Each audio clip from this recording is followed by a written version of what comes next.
I don't have enough time. If I had a donut for every person who'd ever said that to me, or for the number of times I've said it myself, I'd be so fat and happy you could roll me to work. But is it really true?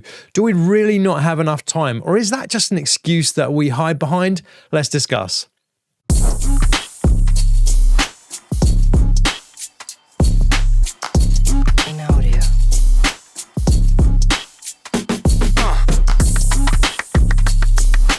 Welcome to The Raw Leader. My name is Simon Holly. My aim is to help you get your message out by helping you to speak, coach, write, or lead with less stress, more clarity, and greater impact. And today we are talking about supercharging your productivity, mastering these 7 time management skills for authors, speakers, coaches, entrepreneurs to help you get your message out. So what are the skills?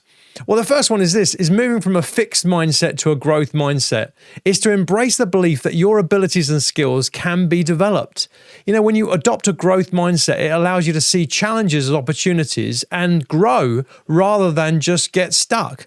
One of the thought processes I've had to learn is to challenge myself whenever I think I can't, to change that thought process to how can I? And it is amazing how it changes your thinking. You know, if you're an author, I can't write this book because of this or that, or a coach, I can't start a business, or I've got no time, or to change that to how can I? I had a profound moment a few years ago watching the movie My Left Foot. It's a movie telling the story of Christy Brown, a man who's crippled by cerebral palsy and brought up in immense poverty, but who went on to become a renowned painter by painting with his left foot. And it is so provoking. You should watch it if you haven't seen it. It's incredibly moving. The point is this, I get it. I don't know your limitations and you don't know mine, but I am challenged by Christy Brown to think, is lack of time the real reason that I'm not doing what I feel called to? Or is it a mindset thing? You know, for years I wanted to start a YouTube channel and I just thought, I can't do that. I've not got the skill. I've not got the time. How? And it changed to how can I? Because I saw a guy, I came in contact with a guy who's become a bit of a mentor of mine who runs 2 businesses, and those include 2 YouTube channels, and he does it in less than 5 hours a week. And it changed everything. Suddenly I thought, well, maybe I can. I mean, how can I? And it's been a massive learning journey. My goal is to get an episode written and recorded in an hour. I'm not there yet, but I'm thinking, how can I? What can I do to achieve that goal? So the first skill is learning to change your mindset from a fixed mindset to a growth mindset.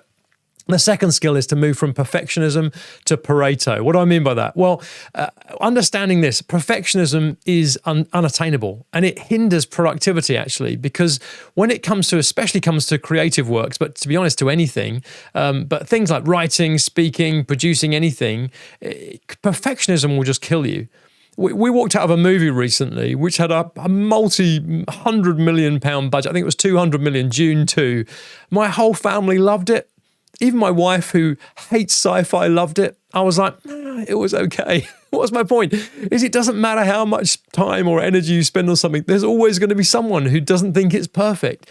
Perfectionism kills us because we're trying to obtain the unobtainable. Instead, we've got to be striving for continuous improvement and celebrating small victories along the way. And that's where the Pareto principle comes in. I don't know if you've heard about that. It's basically this: for many outcomes, 80% of the consequences come from 20% of the causes. So in our case, 80% of your impact as a writer, as a speaker, as an author, as a coach, is going to come from 20% of your activity. So the reality is, even if what you delivered was perfect, that extra 20% that you put in to make it perfect, which as we've said already is impossible, but that extra 20% most likely won't really add anything to your impact anyway. So the question is, where can you deliver and then improve? Where can you deliver and then improve? Now, as an artist or an author, it's harder to do that, but it's a good rule of thumb. Is this extra 20% that I'm putting in going to be noticed by anyone other than me and the tiny percentage of people? If not, let's deliver it and move on to the next project. The third skill is from time spender to time investor. To view your time as a valuable resource to invest wisely rather than something to be spent casually. To be intentional about how you allocate your time, to prioritize tasks that align with your goals and align with your values. It's to learn to think through what's your unique contribution, where's your maximum impact, and to invest your time in that rather than just to spend it. You know, I think really hard about the tasks that create multiplied effect. Things that if I do them once, then they keep on delivering.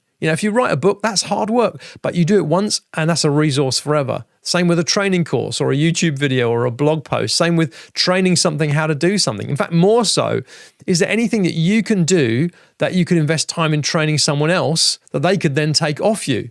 That's incredible to think about that as time investment. It's such a skill, such a key skill to master. The next skill is from multitasking to razor focus.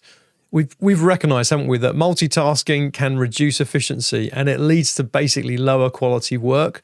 We've got to cultivate the habit of focusing on one task at a time. Just because we can do multiple things doesn't mean to say we should. In fact, actually what we've learned is you shouldn't.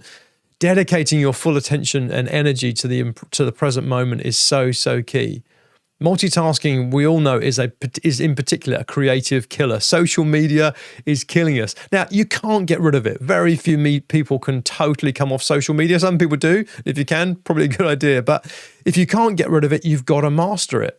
Be brutal. Limit the number of platforms. Get an app on your phone that limits it. Get it off your laptop. Leave your phone in a different room. Create a screensaver that says no one will feel proud of how long they spent on Instagram at the end of their life or something. Do something to help you focus on the task at hand.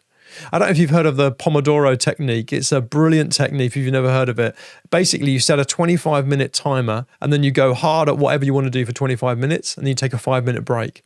You do that 4 times and then you have a 30-minute break. So basically, after 150 minutes, you've done 100 minutes of focused work. That's 66%. It is insanely higher than most people, and certainly most people who've got social media going on in the background. The next skill is to move from disorganized to systematize. Anyone who knows me knows I love a good system. If you want to manage your time well, you've got to learn to build systems. And that's not as hard as it sounds. When I show new authors that I coach my task system, they're like, oh, wow, gosh, it's that simple. I'm not talking about complex systems. I'm talking about systems that actually work for you. So you've got to have a task system, whether it's paper or digital. I use Todoist, which I absolutely love. The free plan's good for most people. I think I have the business plan, but the free plan is good for most people. There's a link in the description. If you'd like to see the system I use, then comment task system in the comments and I'll maybe create a video about that. You need a recording system. Your brain is not meant to store information. It's meant to come up with ideas. So record ideas and thoughts and things that you want to refer back to. Create a system where you can get that stuff out of your head. I'll tell you, it makes such a difference to creativity if you're not trying to hold things and remember things in your head. I use Notion. It's an amazing piece of software. I love Notion. I used to use Evernote. I still use that a little bit, but Notion is my kind of recording system. And again, there'll be a link in the description on that. If you're watching on YouTube, on the podcast, hop over to YouTube and also leave a like or a subscribe while you're there. You need an outlining system. Never write anything without first outlining it. You can check my free guide at therawleader.com/killer outline. Outlining saves you so much time. You need a production system, some way to get your stuff out there. Years ago, 4 years, I was stuck with all the complexity of finding a way of getting stuff out there. And then I found Kajabi, and honestly, I haven't looked back. It manages everything from YouTube to the blog to the podcast. It is so easy. You can bolt together multiple systems, get it cheaper, but it is such a time waster. Kajabi just does the work for me. It saves me so much time. You can get a free trial of Kajabi plus a 45-minute coaching call with me. You can sign up at therawleader.com/Kajabi.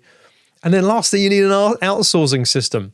There's so many ways to outsource things that you're either not good at or you don't want to spend your time doing, whether it's friends or family, or there's websites like Fiverr or Upwork. You need systems. That's a skill that you need to master if you want to manage your time, from disorganized to systematized. The next skill is from time management to energy management. To shift your focus from managing your time to managing your energy levels. Productivity is not solely determined by the number of hours worked, but also by your energy and focus during those hours, particularly your emotional and your creative energy. For me, early morning is by far my most productive, and it took me years to work it out. I often wake at 5 a.m., sometimes earlier, and those 2 hours between 5 and 7, I used to just spend my time feeling grumpy that I wasn't asleep and scrolling through Instagram or Facebook or something. Then I realized, hang on, I feel so awake, I might as well use this time. And I realized I just could burn through things. I could burn through tasks so fast in that time. But then I thought, actually, I'm also at my most creative. So now I use it as my creative time. Some of you are night owls. Your best creativity and production actually is at night. I doubt many of us produce their best work after lunch. So use that time for other things that take less emotional creativity, creative energy, the things that you've got to do in that time. My point is to know yourself and to maximize your energy, your creative, your emotional, your physical energy. Just some ideas and thoughts about that. So key to think about that. And the last skill is to move from reactive to productive, to take control of your schedule and become a productive person rather than a reactive person. When you're planning out a day or a week, anticipate distractions and plan your day to minimize those interruptions. Allow you to stay focused and keep your eye on your priorities. Some people actually say there's no such thing as time management. It's really about people management, yourself and the people around you. And I think there's a lot of truth in that. So much of our time is spent reacting to other people. And that's fine. And sometimes that's appropriate. Your kids or your spouse or your work colleagues, we want to help people. But we also have to have guarded time also. That's why it's not so much about time management. It's also about people management. Plan your week where your optimum creative time is guarded. Obviously, if you've got a real emergency, your house is burning down or your child's really ill, that's one thing. But plan your week so that your optimum creative time is guarded. And more often than that, think about the fact that other people's emergencies are not always your emergencies, even though they want them to be. That's a hard thought, isn't it? Other people's emergencies are not always your emergencies, even though they want them to be. Sometimes they are your emergencies also, and they should be, absolutely. But sometimes they are not. And so knowing the difference between when somebody else's emergency is actually my emergency is key to moving from being reactive to proactive. So I hope that was helpful. 7 essential time management skills for you to help get your message out. Don't forget, if you want to build a platform to help do that, check out therawleader.com/Kajabi, and all the other links should be in the description. Thanks so much for joining me.